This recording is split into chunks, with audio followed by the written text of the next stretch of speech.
afterwards. So I want to thank everybody for coming in today, bright and early this morning. Some of you have had breakfast. Some of you just kind of did like me and walked in here like, okay, let's go. We're here at COA. We got to get stuff started. But my name is Karen Ruiz. If you haven't heard me present before, or maybe how many of you have come to our Monday webinars, tuned into our Monday webinars? Did you know that Aztec had Monday webinars? Oh my goodness. So every Monday, except for on major holidays, my friend Chris Miller, who is here, she and I both do a webinar series every Monday. Now, I'm from California, so I know Pacific time. So it's Pacific time at noon, East Coast time at 3. They're just 30 minutes long, and we cover everything. We don't just come in and cover product. Chris and I both have been in education for a number of years. I won't speak to Chris's number of years, but I always have to think about my kids to figure out how long I've been in education. So I started K-12. I started, as I affectionately call them, the nose pickers and ankle biters. I had first grade, and then I had third grade for a few years. I do not teach the little guys anymore because my sense of humor is not appropriate for children. It's more appropriate for adult students. So I was in education. I worked with the little guys for a while, and then I wanted to do part-time. And I started teaching a couple nights a week at the adult school in my local region and taught part-time for a number of years. And then many of you will understand this. You know how adult school kind of drags you in? So I was doing 4 hours a week, and then I was doing 8 hours a week. And then I had a friend who said, hey, my ESL students, I'm moving, but they have 6 more weeks until the summer. You want to take them? I said, okie dokie. So then I did the split shift.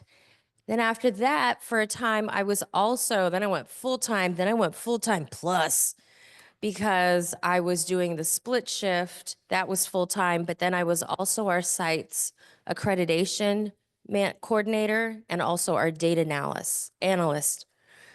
And I just couldn't get enough. And then the pandemic happened after I taught for a number of years. I look at my kids and try and figure out. So I've been teaching, my son is 26, so this is my 27th year in education. My daughter's 21, so this is my 19th year in adult education. It's the only way I can remember. So I'm not coming to you as a sales rep. I do work for Aztec. Post-pandemic, I found out I really didn't like wearing shoes. You can't tell here. But most of the presentations I do are actually at home. So if you do listen to our Monday webinars or start coming to our Monday webinars, I want you to just kind of imagine that lady that stood up in front of us and talked about motivation for an hour. She's currently doing webinars sitting in her house in her pajamas with 3 dogs and 3 cats stuffed in her office. And God willing, the UPS car will not go by, because if they do, it does, my dogs will bark. So, and I apologize in advance. So I joined Aztec post-pandemic because I didn't like wearing shoes. It's more fun to go to work without shoes on, right? So I started working for Aztec doing professional development. I could do that from home. I gave up my tenure. That lasted 10 days. I freaked out, panicked, called my boss and said, I made a bad idea. I should not be not with students. I have not been without students for almost a decade or 2 decades. I'm old. This is not the right choice. And he said, do you want to go back and teach a couple nights? And I said, okie dokie, that sounds good. Can I do that? And he said, yes. And I said, cool. So I quite literally full circled back to my original adult school in the same classroom that I started in, teaching 3 nights a week. So I come to you as an educator. As a fellow educator, we all know you pass stuff on to other teachers, right? So that is why I'm not in the sales team, because I would give you everything for free. And I'm not allowed to do that. They will fire me. So I'm up here. I'm going to talk to you about motivation and persistence. We're going to talk about product, but really what I'm going to talk about in here is what I do to keep my students motivated and persistent. Because one of the biggest problems we have with our students is what? Retention. Because, and who's heard this saying before? Adult students learn with their feet. Have you heard that before? If they're not motivated, they aren't coming. So we need to find ways to keep them motivated. We need to find ways to keep them engaged. And we know that a lot of our students come with education trauma. A lot of us in the room have education trauma. That's why we chose to work with adult students, because we know where they're coming from. So we're going to talk today about some of the things that I do with my students currently right now to keep them motivated and to keep them persistent and to keep them engaged.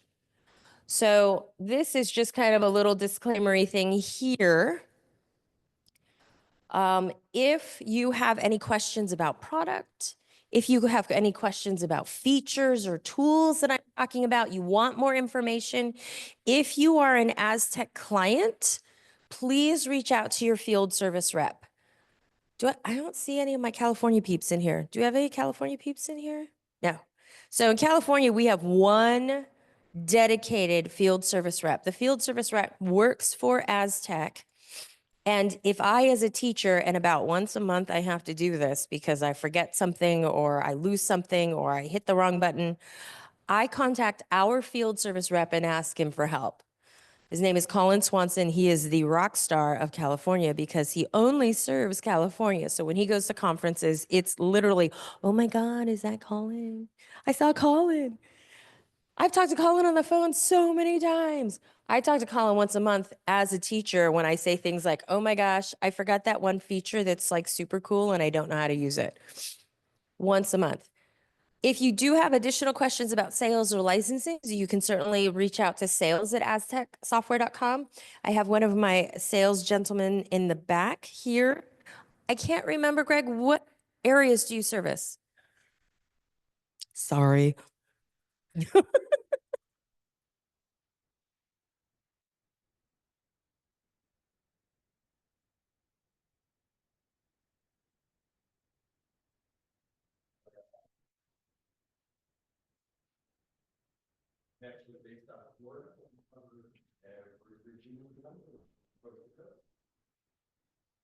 Thank you. So he's the head of my Colin. He's in charge of my Colin. He's mine because in California we're very like on.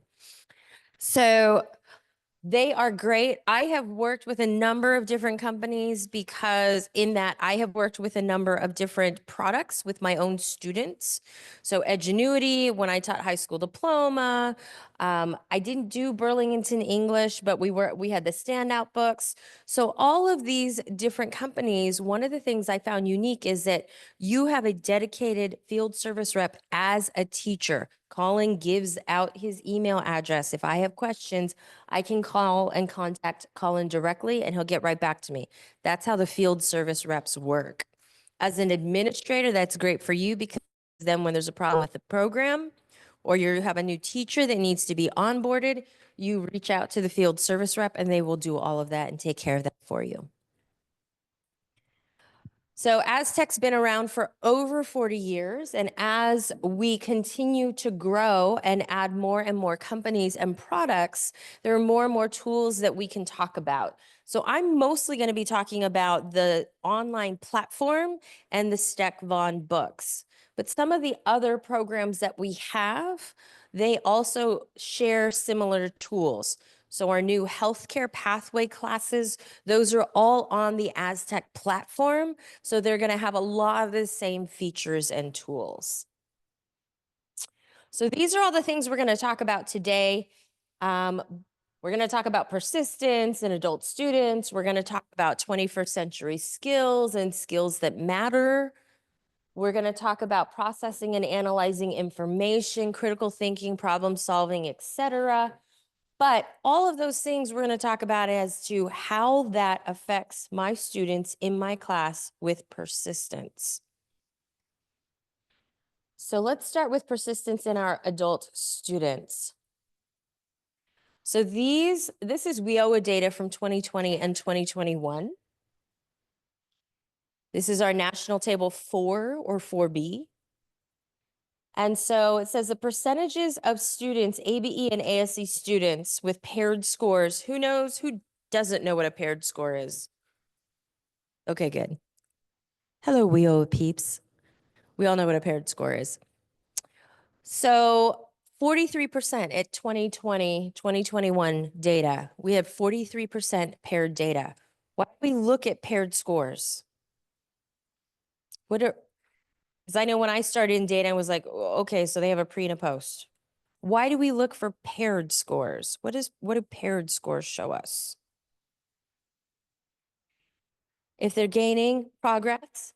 So either if they're gaining, if they're progressing, if they're not gaining, or if they're persistent. Because in order to have a paired score, they have to have been there, hopefully, for at least 40 hours, or you have to sign a little waiver thing.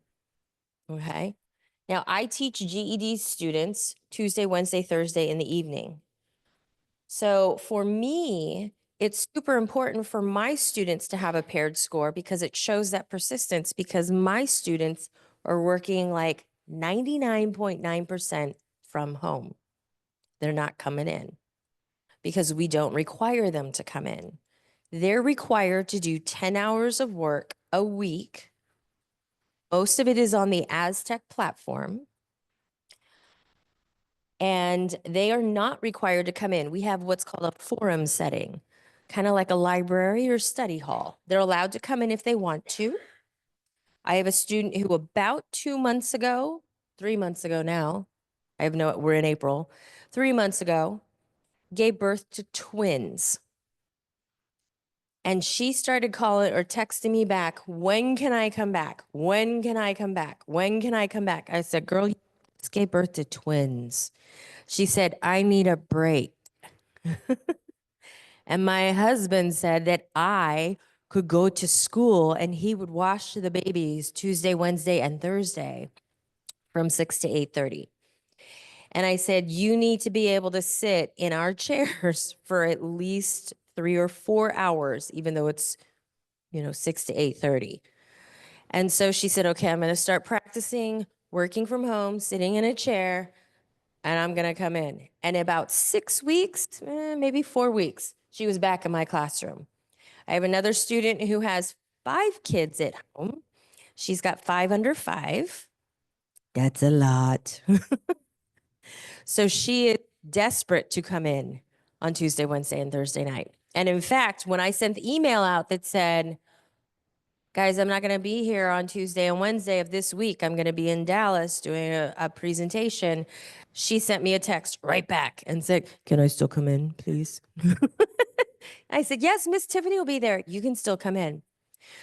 But for the majority of my students, and when we talk about, I only have them 9 hours a week, give or take, because some of that is prep. I only have them, I'm only on the books. I'm only allowed to give them 9 hours of my time. But I had 3 more ads yesterday because we have 6 more weeks of school until we go into our summer session. And so I now have 48 students on my roster. And for the most part, if you're in my class, you're working. And if you're not, either I know why you're not working or I'm dropping you. So I have out of that 48, I have about 40 live, I call them live students that are engaged, that are working. In addition to that, I also have high school diploma credit recovery.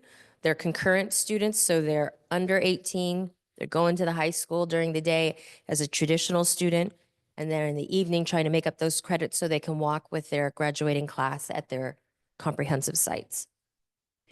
So for my students who are not coming in, I need to see that persistence of that pre and post. My administrators need to see like, okay, you're not seeing students. You're making contact with them. They have a pre and a post. So you have that 40-hour, I know that you're working, I know that they're on task. I know at least we have that pre and that post. And hopefully there's gains. We're looking for gains. Have you all heard the term stopping out?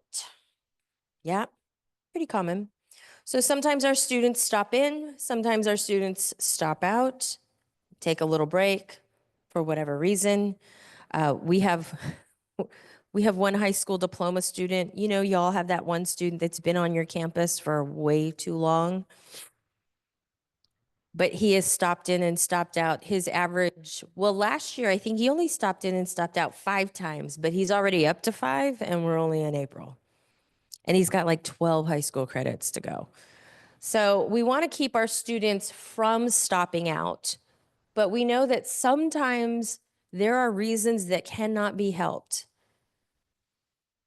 And unfortunately for our adult students, sometimes that's out of their control, and sometimes it happens a lot.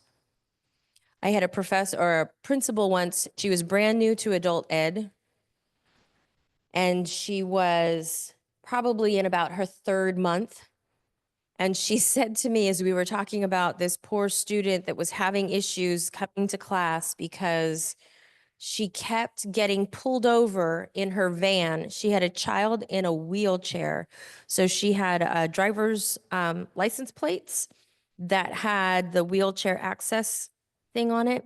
And they kept getting stolen off of her van because she lived in housing support apartment that didn't have a covered place for her car. So they kept stealing her plates. They would steal the back plate. She wouldn't see it. She would drive to school. She would get picked up. She would get pulled over and get charged to get new license plates. And it's $30 for new license plates. And this would happen every single time she got a new set, because then that takes a little while. So my principal came in. We were going to try and figure out a way to help her, maybe try to talk to somebody about, what are some options? What are things that we can do? And my student came in at that very moment and said, well, I don't have to worry about license plates because I got in a car accident and now I don't have a car. I said, okay, so we'll figure that out. We'll get you some bus tickets, see if and we don't have them on our campus, so we're going to call around and see if we can get some. And as the student left, because she had to go pick up her other student and her mom was driving her around, and her mom's like, you can't stay. I'm sorry. I got to go do other things. You got to, whatever. My principal turned to me, and she's, again, been with us for since. So we live in Tulare County, which is Central Valley. It's not that big of California. Not big, not small. She says, so let me get this straight. In the Central Valley, in Tulare County, a person gets struck by lightning maybe once every 5 years, 3 years. And I said, I don't know, maybe. And she said, so every single time it would be an adult student? I said, maybe. And she said, and it would probably be the same adult student every single time for like 10 years. And I said, yeah. And she said, is that how adults work? Adult students? Is this how this works? This is our students. They have the worst luck. They have all these things that they're trying to deal with, and everything hits them like a brick wall, one after the other. And I said, yeah, those are our babies, and we're going to take care of them. So it's really important to keep in mind when your students are not showing up, instead of saying, oh, I'm sorry, here's the strategy, here's the protocol, here's our policy, you need to be in class every 10 hours, or you need to make 10 hours a week, or what have you. You need to have a conversation with your students instead of saying, here's the policy. Why are you missing? What's going on? I had a student during the pandemic who lost a sister, brother, a mother, a husband because he fell in love with somebody else. I don't know how you do that during the pandemic, but he was cheating on her and moved out in the middle of the lockdown. It's a lot. And then again, car accident on the way to work, broke her leg. We have no idea some of the things that our students go through. So it's really important to have those conversations with them. Sometimes it's just a lack of motivation, but that lack of motivation usually comes from something else. It's not that just they woke up and said, I don't want to do this anymore. Why don't they want to do this anymore? What part of it is difficult for them? And then they return, and we're so excited that they came back. Oh my gosh, you're coming back. Oh my gosh, you're coming for the first time. You've never been here before. Well, welcome. We're so excited you're here. I had a student who she got her GED and then got her high school diploma. And I said, why did you do both? And she said, because I love to learn. And I said, you're doing great. And I said, what do you want to be when you grow up? And she said, I want to go to school and become a teacher's aide so I can work at my child's school. Great. You're going to have to go to the community college and get a couple extra classes. She did all of the everything, orientation, walkthrough. At that point, she had to take all of the tests. In California, we had prerequisite math and English or reading requirements. She did everything. First day of school, parked her car, walked on campus, threw up in a bush, and left. Just couldn't take it. Came back to me and I said, what happened? And she told me the story. And I said, sweetie, we'll figure it out. Let's figure out what you need to do. And so we took turns for a while, the other ESL teachers and I, planning visits for our class to the community college so we could walk her to class for about a week because we had to figure out how to get her to start. For some of our students, starting is the biggest barrier. Some of them are looking for different careers. Some of them are looking to upskill. There's a variety of different reasons why your students are there. And they come from different backgrounds. And I know I'm preaching to the choir because you all have been in education. You're all dedicated educators. That is why you're here at COABE. But it's that piece of you never know what's going to happen. You never know who you're talking to. You never know who your students are unless you have those conversations. One of my very scariest students was an ESL student. She scared the heck out of me because she was a professor at the University of Damascus in Syria. And her job was in the Department of Educating Instructors. And within that department, she was the head of the department who reviewed portfolios and determined whether or not you got issued a teaching credential. And she let me know I would not have received a teaching credential from the University of Damascus because at that time, when she was issuing those credentials, teachers were in front, students were unfortunately seated like you are without any engagement. There were no questions asked. They wrote, she spoke. And I like to have my students get up and talk to each other. And that was not cool. It became cooler. I became cooler as time went on. But the first couple of weeks, they were hard. And we had a lot of conversations, she and I, at the end of class. As she said, I don't understand why I have to talk to my partner. They're not my friend. They said, okay. They said, but you're in an ESL class, and what do you want to learn how to do? She said, I want to learn English. I said, do you want to be able to speak it? Yeah. So you're going to have to speak it in order to learn how to speak it. So we had slow dialogue because I had to lead her slowly over to the dark side that is engaged instruction. But I didn't lose hope, and it worked eventually. So it's about patience. We know that with our students. It's about learning their story. It's about slowly trying to meet in the middle. So we had meet in the middle moments. So for a while it was, she wasn't going to speak to her neighbor. She was only going to speak to me. Okay. And over time, she got to know the people in her class. They got to know her. And eventually they became her friends. So she would speak to them. I can't imagine what her enemies were like. I'm just saying.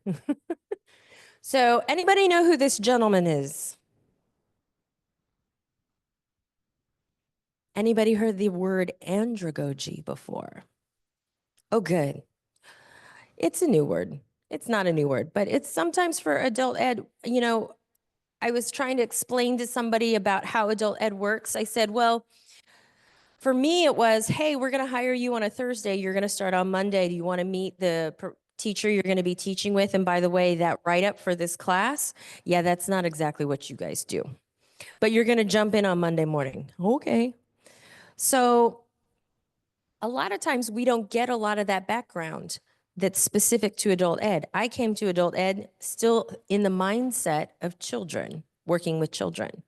So that's the pedagogy. This is andragogy. I had a lot of folks who said yes, nodded their heads and said yes, they know what andragogy is. Anybody want to, I think it's up there, but anybody want to put andragogy in their own words and explain it to the class, as it were? Definition, andragogy? Yes.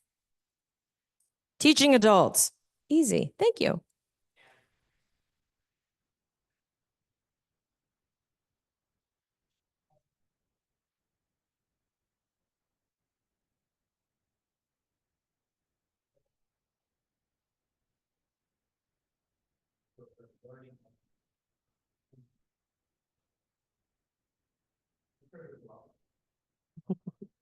Well, that was great. That was great. Yeah, we have to be a little bit more deliberate. So I get a little frustrated when I look at some of my high school diplomas folks or my people that come from K-12. I've gotten a little irritated. Administrators were like, well, they just need to know to do better. They just need to study harder. You know, if they made better life decisions, they wouldn't be in this situation. Oh my God. Yeah, exactly. Sometimes it's if they had better teachers. Don't get me started on how I have to sit in those meetings with the whole district where they're like, we have a 99% graduation rate. I'm like, yeah, because you moved all of the high school students that we're going to drop into our adult school before the end of the school year. Yeah, my friends used to have to hold me back at convocation. Karen, shut up. You're going to get fired. God love them. So Knowles had some assumptions about adult learners, which you hit on a couple of those. You know, our students need to feel like they're included. They need to feel like they're involved. They need to feel like they're part of this plan, that things aren't thrown at them, that they are part and engaged in that. They need to make sure that, you know, they understand, why am I doing this? So how many of you have GED or high set students? So those of you who have hands raised, how many of you have been asked, why do I have to write an essay? I'm never going to do this again in my life. So you have to find a reason that's more than because I said so. And we're learning now that even doesn't work with children. But it definitely doesn't work with our adults. So what are some of the answers you give your students when they say that to you? Do you want to share?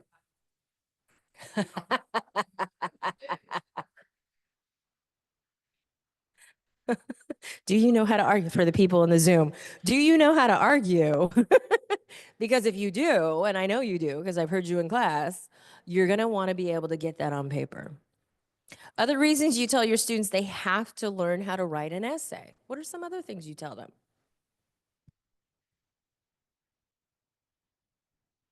Awesome. It's important for them to demonstrate communication skills and critical thinking, and then extend it one step further.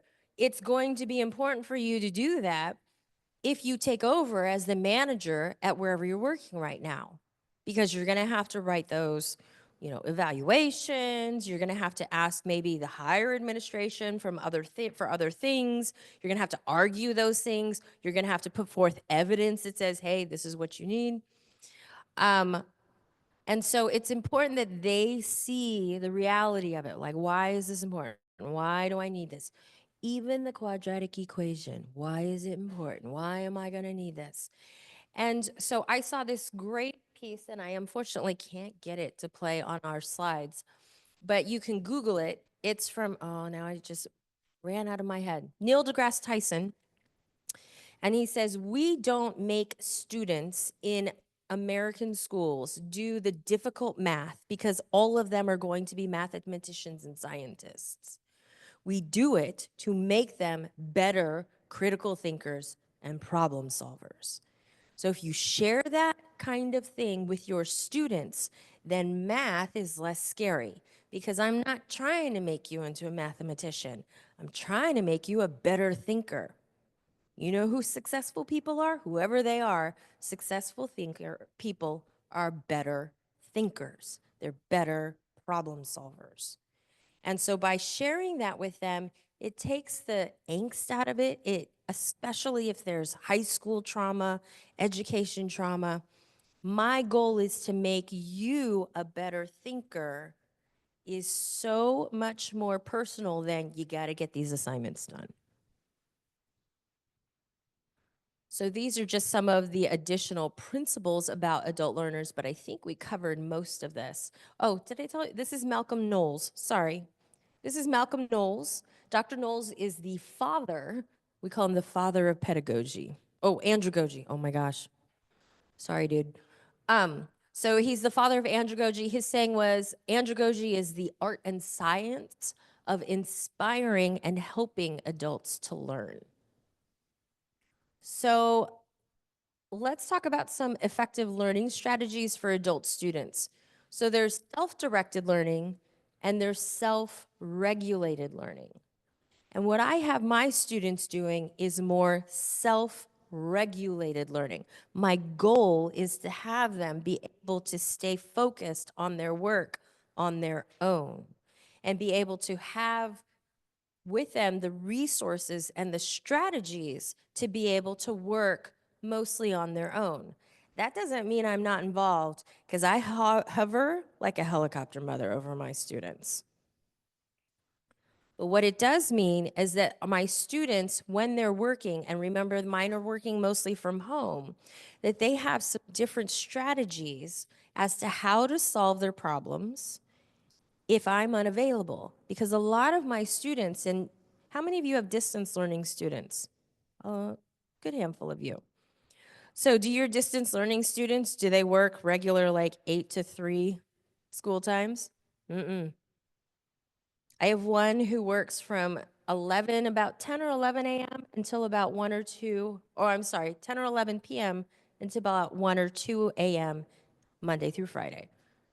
So I'm not usually up. Sometimes I am, but I'm not always available for them. So they're going to need to find some different ways to get through the work if they have a question and I'm not available. What are some different resources they have? What are some different things that they can do? And sometimes that means they take a picture of whatever it is they don't understand, that one question, and they move forward and keep on going. So with that self-directed learning, we kind of start with that, like, okay, I'm going to kind of direct myself. I'm going to kind of figure out what I'm doing. But our focus is really not only am I working and I'm getting my stuff done, but I'm also reviewing what I'm doing. And so Aztec has some really great tools on the online platform for the students to be able to do that. But then we also have some different strategies and ways to use our print materials as well. Classroom management is a really big part of that. Again, I was talking to a group once and they said, well, you don't have to worry about that because you don't have any students in your class. I said, oh no, classroom management no longer means inside my classroom. Classroom management means within the bubble that is Karen's GED class. Very different. So some of the things that you can present and share with your students are some of the different learning skills. And as you start working more closely and more personally, more individually with your students, you're going to see some of this naturally come through. So these 21st century skills of critical thinking, creativity, collaboration, and communication, or the 4 C's, how do you do that if they're working remotely? There's a lot of different ways for you to do that. Even the creativity part. Y'all have GED and HiSET students, they just want to get done with their GED and HiSET. They don't want to do any artsy craftsy, anything outside of the box, anything that does not feel like it's part of, I'm going to pass my GED. But sometimes it's that creativity about trying to figure out a different way to look at something. That's creativity as well. What's a different way to look at this problem? We all do it when we teach math because we look at that complex, whatever it is, question, equation, graphic, and try to figure out different ways to pick it apart so they can look at it and go, oh, I'm going to use this part, I'm going to use this part. I had a student I had to work with for about 20 minutes. She said, "Look, you told me I'm supposed to draw pictures with my algebra. I get that.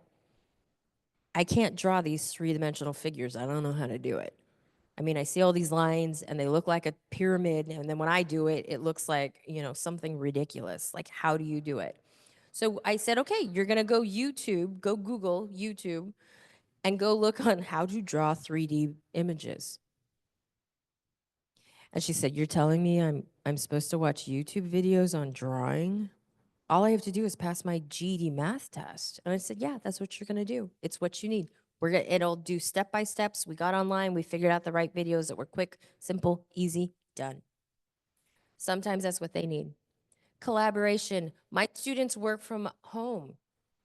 They're collaborating with me, but I want them to make sure it feels like a collaboration. I use very simple language changes when I'm texting back and forth with them. It's not your work, your plan, your goals, your next step. It's our work, our plans, our goals, our next steps. I'm collaborating with that student because of all of our students that feel separated from their academics. Our distance learning ones feel it because they're not in class with me every day. So my voice needs to be part of that conversation. It's collaboration. And it's crazy to think that you can collaborate with somebody that you couldn't recognize off the street. But we just had benchmark testing last week. Many of my students I'd never met. They get placed in my class, and we start right off from the beginning using texting if they don't come in. So I had a bunch of my students who came in last week for benchmark testing, and they all do the same thing. They come walking through the door. They're like, "Hey, Karen, I'm so excited to see you. It's so great. I get to meet you." I'm like, "I have no idea who you are. Just tell me your name and I'll know." Just tell me. It was like, "Oh, it's Sonia." I'm like, "Oh my gosh, Sonia, it's so cool. It's so good to see you again. How are your brothers?" Sonia, right at Thanksgiving. See, again, I know my students' stories. Once I know their name, I'm like, "Oh my gosh, I know." Sonia at the beginning, right before Thanksgiving, had one brother who went into kidney distress. They have twins. They were twin brothers. The other one gave him his kidney, but he had just opened a brand new business. So my student was working her regular day job and then also trying to keep her brother's business while they were recovering from kidney transplant surgery. And that was Thanksgiving. The boys went back to work 4 weeks early. You do what you got to do. And then my student continued to work and also do schoolwork and then came in to benchmark test last week. It's crazy. So that collaboration can happen even if you have those distance learning students. It's about changing just slightly what you do. Literacy skill, of course, is important. Information, media, technology, life skills, being flexible, being a leadership. I love it's called FLIPS. Being a leader, taking initiative, working, focusing on productivity, social skills, etc. So let's talk about the meat and potatoes. So again, I have about 45 students that are working like hard at work. They're my on fire students. So some of the things to kind of think about with your stop back in students is they're coming back. For whatever reason, they're coming back. You had a first attempt or a seventh attempt, it didn't work, and they're coming back. There's high hopes, there's a clean slate, they want to get started. We need to figure out how to get them motivated and engaged in that door. And so you kind of got to keep in mind some of the things like NRS, the POPs, the 90-day, all of that. You have to think about site requirements, like what are your policies in regards to enrollment? Do they have to go through an orientation process again? Do they have to test again? All of those things are really important. But then also, bigger picture do I have admin in the room? Hello, admin. So one of the bigger pictures with our admin who are in the room is let's look at that stop back in policy. What are the things that are necessary and what are the things that are not necessary? I talked to a site once and they said, "Oh, if they're stopping back in, they have to do everything." They have to refill a form out. They have to go through the entire orientation. It's like 2 hours, and then they have to benchmark test. I said, really? That student stopped out for like 6 weeks and then came back. And you're going to make them do the whole thing? Well, yeah, everybody does. If they got to do it, everybody else did it, they got to do it too. It's like, really? I said, how about we just say, hey, oh my gosh, welcome back.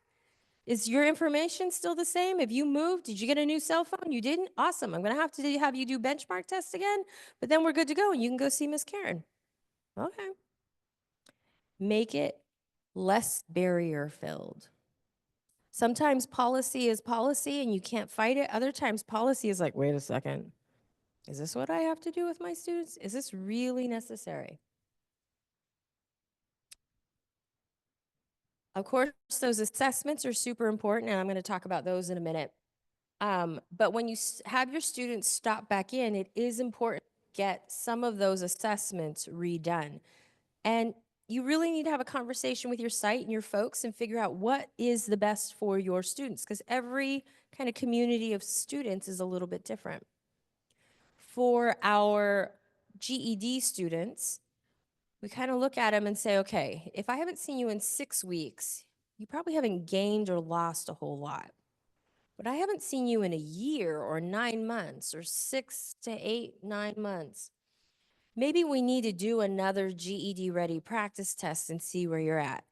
It always cracks me up when I have students who left and their GED ready practice test was like a 140, 145. And then they come back and their GED practice test is like a 150, a 155. And I haven't seen you for a year. I'm like, what happened? I guess you just needed to be away from me for your score to go up. How did that happen?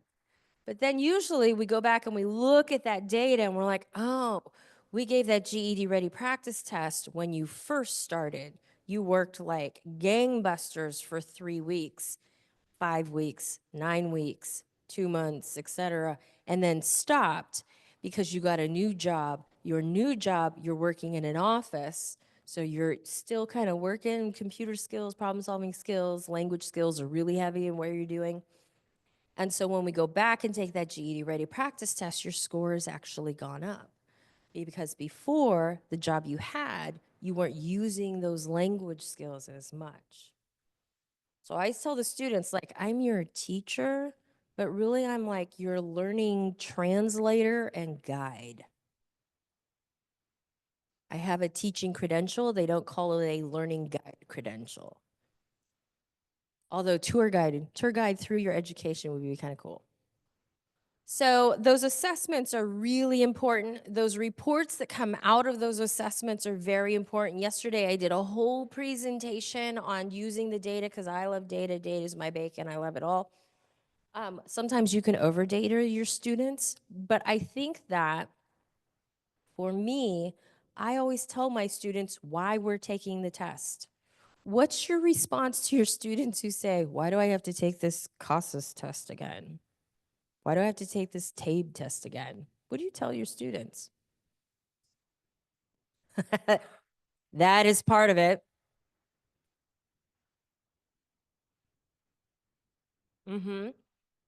So some of it is like, hey, to be honest, it's how we get funded. So you don't have to pay for your class. It's free. Part of it also is like, hey, it helps me figure out how you're doing. It's one more test. And talk to them. I'm very transparent with my students. The reason I make you take these tests, and I don't make you, the reason we take these tests is so I know where you're at. So my GED go ahead. Yeah. Mm-hmm.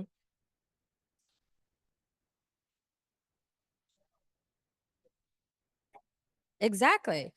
Yeah, it's about all of us. Like, am I doing the right job? Should I be getting paid? Am I teaching you? Is this actually working? But the other piece too is to share with them and say, look, multi-measures means I have a lot of different tools to figure out how I can best help you. Because we tell our kiddos when they're little and growing up, We don't want to judge a book by its cover. Well, you're my book, and we're going to have multiple covers because I'm going to have a lot of different information to be able to figure out how best I can help you. GED folks in the room again, raise a hand for me. Hello, my GED peeps. How many of you have uh, a large swath of your GED students need one more test? And that test would be hello. Anybody go to the GED national conference last year? Couple, hello. You saw one of my babies get an award. Oh, I was the proudest sobbing mama there. Oh my gosh. Anyhow, aside from my pride, my sweet girl, I sat in on one of their conversations, one of their sessions, and it was how to help the 3 of 4 students. They have passed 3 of 4 tests, and they had some data, and it floored me. So from the beginning of 2014, when we had the 2014 exam, until now, there are over, and I want to get this number right, we'll look again. I want to say 100,000 students who need one more test. And 83% of those students need math. Crazy, crazy. So I brought that data back to my students because our sweet babies, we call them, you're in Karen's math club, because we try to make it as fun as possible. And I said, look at this data. And I shared it with all of my students. I shared it via text. Actually, I think I shared it via text while I was at the conference. Took a picture. It's like, oh my gosh, look, this is you. And they said, oh my gosh, that is me. That's a big percentage, right? We talked about percentages, right, Miss Karen? That's a big percentage. I said, yeah, 83% is like, what? That's a lot. And I said, you're not alone. They're like, oh my God, I'm not alone. So share that information with your students. Make sure that they understand, why am I taking this test? Share with them what's going on your campus. Hey, somebody else passed another test. Here are your peers that are in the math club. I'm not alone. All of that data is more important than just, you've gained 3 levels. You've gained 6 points. It's so much more important than that. So share it with them in a way that's meaningful to them. That builds persistence. Okay, so here's my big tip, trick, tool that I use. So my GED students, they start by taking a GED ready practice test. Y'all agree? My GED people. Yep. I only have them take one. I have some peers who say, like, we make them take them all. I'm like, oh my God, that's a lot. Because then their focus is on 4 points. And I know that our students, our adult students, they have so many other things to focus on, foci. They have family to focus on. They have bills to focus on. They have jobs to focus on. They have probably extended family members that they're taking care of. So many of my students have both a 25-plus-year-old child living at home or multiple children living at home, and also their parents or aunties. So they have a lot of responsibilities. They also, a lot of them have little kids. That's a lot of responsibility. I have 2. Mine are grown. We're done. But it's a lot of responsibility, and also going back to school, which they're probably afraid of. So I don't like to give them 4. We do 1. I usually push and say, hey, let's start with language arts, but I want to give them some freedom and some control of that plan. I say, here are the reasons why. I want you to start with language arts because language arts, that critical reading skill, is a part of every single one of those tests. It's part of social studies, part of science, it's even part of math. You got to be able to read that crazy math problem in order to figure it out. So let's start with language arts, and this is the reason why. And usually that works. Like, oh, okay, that's cool. If they say, no, I heard somewhere from some other teacher that we should do science because 50% of people who take the science test on the first try, they pass. To which I always countered, was like, well, that means that 50% don't. So we need to figure out why you're not passing that science test. And a lot of times, the reason you're not passing the science test is either because your reading skills aren't great or because your math skills aren't quite there yet, but it doesn't have anything to do with how much science you know. That's usually the reason why you wouldn't pass 50-50. And let's talk about what 50-50 actually means. Oh my gosh. So I've had most of my students, they start with a language arts test. I have had now 5 unicorn students, we call them unicorns in my class, who say, oh, but I really love math and I want to do that first. We got 5 unicorns. I have a thing on my wall, counting unicorns. We've seen 5. And we change it. It's like, how many days have we gone without an accident? Same thing. We have 5 unicorns. Last was a brother-sister team from India, and he finished his test first and scored a 150. And she quietly said, oh, I don't know if I finished it all. I think the last question I didn't finish. And he's, yeah, you're a little slow. And she's like, I know. She scored a 165. Take that. So I use the GED Ready Practice Test.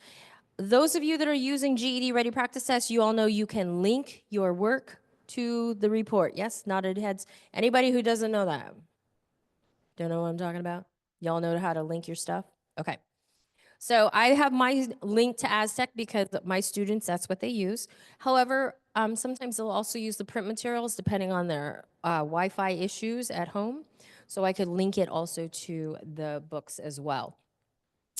So then it kicks out that report, and that report tells my students what they need to work on. For those of you that are not GED instructors, it literally tells you in Aztec which unit and which lesson the student needs to work on based on their GED score. So that's my foundational piece. That's my beginning and start for the students. For those of them that are not at that GED level or working on high set, or working on ABE, I'm going to use the locator test. How many of you don't know what the locator test is? It's okay. I didn't for a very long time. It was before I worked for the company, but it was a long time. Okay, so the locator test is going to then tell you where are they going to work in Aztec if they're at ABE level, or if they're your GED math student who doesn't really feel like a GED ready student. So here's my GED story. I had a beginning when I first started teaching GED, which was about 8 years ago. Oh, pre-pandemic. Wait, 10 years ago. Oh my gosh. So I had a student, I'm starting off with a GED, I'm brand spanking new to teaching GED. I had been teaching high school diploma for a very long time. Switched over to GED. Somebody said, hey, use these practice tests. Hello. There we go. I had a student who had passed the first 3 tests super fast. She passed them in 2 weeks. We say the first 3, social studies, science, language arts. First 3, 2 weeks, done. We get to math, and I said, we're going to do the math practice test. Here's your voucher. Ready, set, go. Yay. And like 15 minutes in, she slams her computer closed, puts her head on the table, and cries. Just sobs. And in my class, you never cry alone. So she starts crying. I go running over. I'm crying. What's wrong? Oh my God, are you okay? Don't cry. Nobody cries in our class by ourselves. Like, what's going on? She's like, I can't do it. It's too hard. It's so scary. I'm never going to get my GED. I'm just going to die. She was 20. I'm going to die. I said, whoa, wait a second. What's going on? Oh, Mike. I said, how can I help? And she's like, I can't do math. I didn't want to tell you. I didn't know how to tell you, but I'm terrible at math. I don't know how to do math, and I'm going to die, and I can't do this, and I'm never going to get a good job. Oh my God. I was like, okay, wait, we did this wrong. Again, talking about procedures. I did this wrong. I did this wrong. This is 100% my fault. So now in my class, instead of giving them the math test, straight off, we have a conversation. So I said, hey, we're going to start math. Well, let's have a little talk about math. So if you're going to the store in the mall and you see something on sale, or, if you're and surfing online, looking at Temu or whatever, and something's on sale, and they say, "Oh, it's $100, but it's 20% off." Can you tell me how much money you're gonna save? If they can't tell me, we're not doing the GED ready practice test. Because I'm not making anybody else test and cry over a math test. We're not crying over math tests in my class. So we'll have a couple more questions like that. If I have a half a can of paint and 3/4 of a can of paint, do I actually altogether have 2 cans of paint? We'll have a conversation like that. If they can answer those questions easily, we'll go do their GED ready math test. If they can't, even if they're in my GED class as a GED student who's passed 3 GED tests, we're going to take the locator test. That's going to tell me exactly where they need to go based on their levels in our classes. We also have it in Spanish. So what I love about this is these are all of our new Spanish products, or our products in Spanish. So we have ABE and Espanol, and we have it in 3 different levels. And then the following 2 classes, the STECVON pre-GED in Espanol, and then also the GED in Espanol class as well. So we had our students who we didn't have materials for them in that ABE level in Espanol. And then we also didn't have a way to test and figure out exactly which level they should be in. So now we have that available also. So with that data, what I love to do with it is then use it to build the students' learning plans. So again, who are my Aztec clients? People on the, there we go. How many of you use the Learning View tool for your students? Yay! Hello, people. So you use whichever app for the locator test. Once I figure out which level that student is going to be in, I have them start taking the pre-tests in that unit. Because just because they've been placed in that foundations or fundamentals level doesn't mean they need all of those lessons and drills. In the fundamentals level, I believe the first 5 units are all whole numbers. So it's whole number and number sense, and then it's whole number, addition, subtraction, multiplication, and division. Just because your student has tested into that fundamental level doesn't mean they need to go and review addition with whole numbers or subtraction with whole numbers. And I have found in my class the best way to get my students motivated and have them be persistent is to show them all the stuff they don't need. You don't need to do this because you already know how to. Oh my gosh, I know stuff? And you're not going to make me repeat it? And so usually I have to explain to him, yes, that's the difference between GED and high school diploma. High school diploma on our campus, you have to do all the credits. You have to do everything. I know some sites are allowing students to test out of credits, and that's fabulous. But most sites, I would say a lot of sites are still saying you got to do everything. GED and HiSET, you got to pass those tests. Why would I make you repeat stuff you already know? So on our site, if you go to any of our classes and go to student scores, and then go to whatever that assessment is that you're looking at, in this case would be pre-tests. If you click on this little square, the little blue square icon, which I have no idea what that's supposed to be, but it looks like the chip in my credit card. Maybe it's a data chip, I don't know. But if you click on it, it'll open up a pop-up window, and that pop-up window has this tab that says scoring analysis. And in the new student platform that we had roll out this year, that scoring analysis tab is also available for your students on their side so they can keep up with it. So that will tell you the list of skills within that unit. Those skills are the same names and titles as the lessons and drills in that unit. And it'll tell you how they did on that pretest in those different skills or lessons. So here, and I know it's kind of blurry for those of you in the back, that of these 3 lesson drill activities or lesson drill pairs in this unit of study, that my student scored 100% in one of them and needs to review. In my class, the rule is 80%. You get over 80%, you don't have to do it. And so if they get over 80% in all 3 lesson drill pair or skill levels, they get to skip the entire unit. So I've had a lot of my GED Math 3 of 4 students who test into those lower levels of ABE, fundamentals, foundations, and they will test out of the first 5 units of study or more. There might just be some key foundational pieces they're missing. We'll go back and review those, and we'll just keep going on.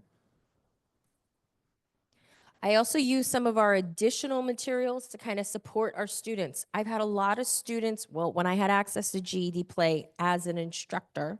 How many of you know GED Play? No?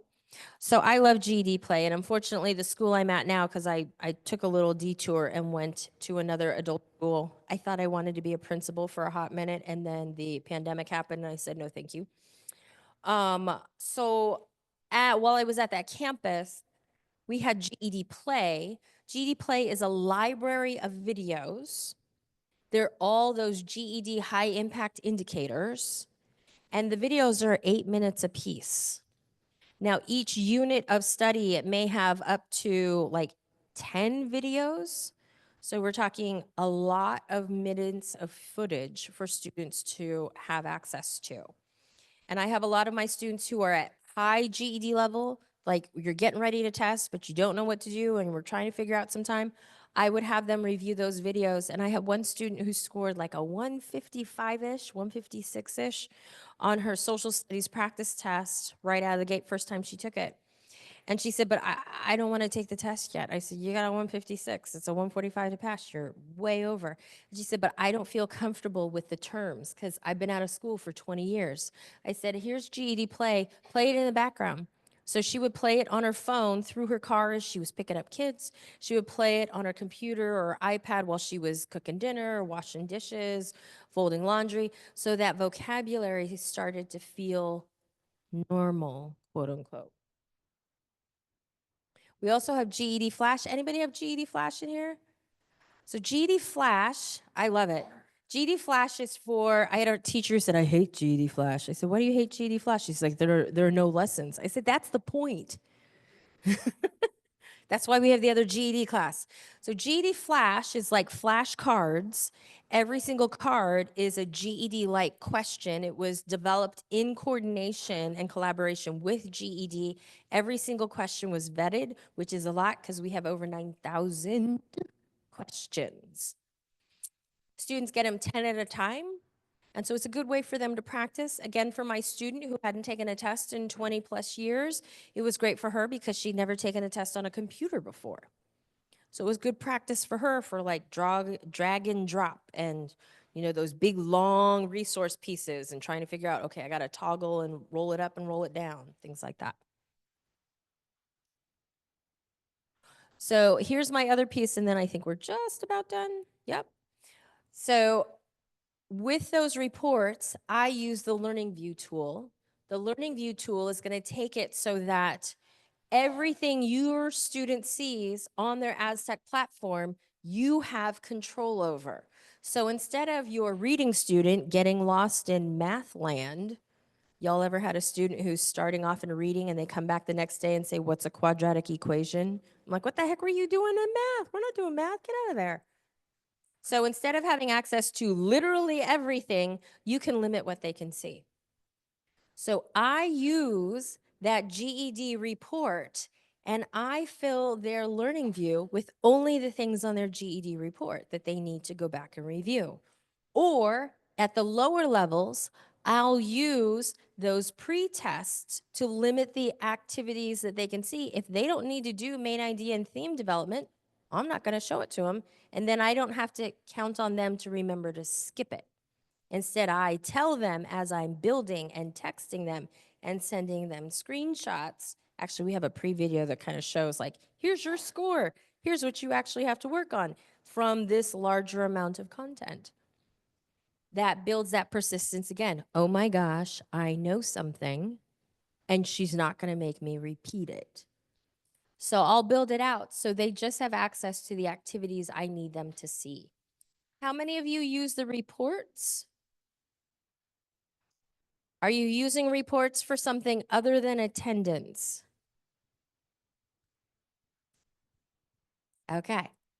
So how many of you know what the student activity detail report is? Yes. So you're using it for something other than attendance. A little bit. So the student activity detail report is going to tell you everything your students are working on. Everything. I tell my students, like the scary little Frankenstein toy in Toy Story, I can see everything. And I share the report with them so they can see it too. Hey, I noticed that you only spent 10 minutes working on the lesson, but then you went and did the drill 14 times in 20 minutes and you can't get over an 80%.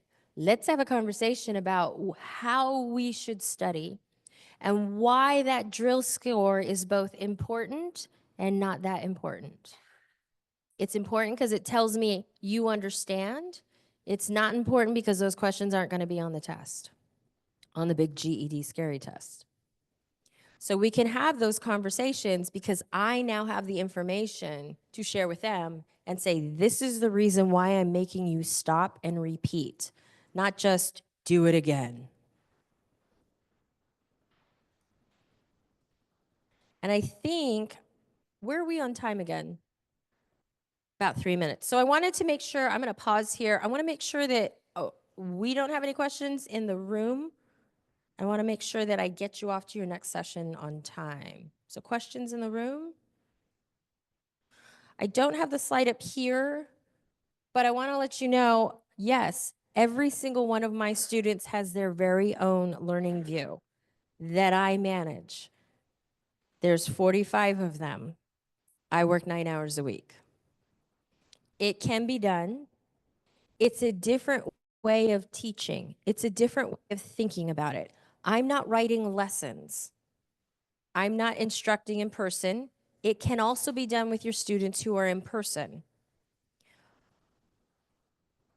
But that frees me up to make sure that my students are working on things that they need. Their learning plan is personal to them, and that pushes motivation and builds persistence because it's meaningful to them. It's individualized. Okay? Any questions before we wrap it up today? Hi. Yes.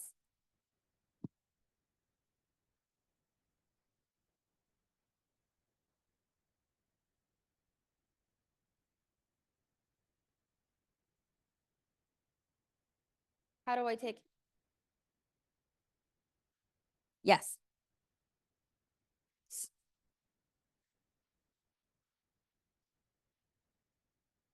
Yes. Yeah. So in the way to take those away is to use the Learning Views tool. So you would go in, and if you want to stop by the booth later today, I'll pull up my class and you can kind of see how the Learning View tool works. But the way to, or how to set it up and how to work with that. But you would go into your student's account, or I'm sorry, you would go into the class, make a learning view for that student, and you can go in and pull out all of the things that they don't need to work on. That's what that learning view tool will do. Yeah. Other questions before we go? We're all good? Did we have anything? You have cards. Did we have anything else that we needed?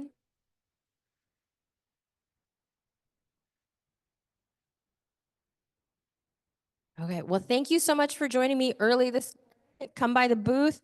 Oh, and if you don't have a T-shirt, come by the booth. 3 o'clock. Sorry, at 3 o'clock. I would give it to you now.